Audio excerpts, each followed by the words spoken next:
點解會有人諗到呢啲咁嘅可以隨便將公帑呢係咁分發俾啲機構而冇正式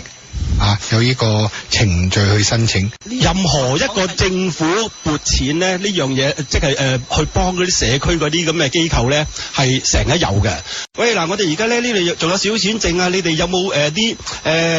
即係嗰啲機構呢係需要錢㗎咁？你個 residual fund 咧，佢即係話個 residual fund 咧有而家嘅機構，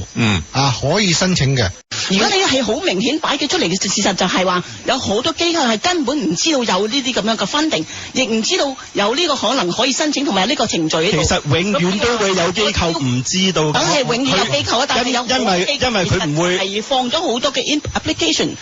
申請嘅 proposal 落去，你唔可以否呢樣嘢。有幾多機構喺度等緊？我哋都唔懷疑呢啲機構嘅需要性，冇錯啦。佢係好需要，好多機構都需要，唔係好多機構都做得好功夫。我喺社區咁耐啊，咁多機構啊，我未見過一個月都未審核完啊。佢以前即係喺嗰啲機構度做嘢嗰啲咁樣嘅機構咧，你嗰度有個 funding， 點解咁多機構唔知道，而係其他某一啲機構會知道喺一個月之內攞到錢呢？公平呢，你應該話出嚟係我係俾咗錢呢個機構，但係呢個 proposal 呢係公開咗，而家係咧有6-7個機構係申請呢個錢嘅。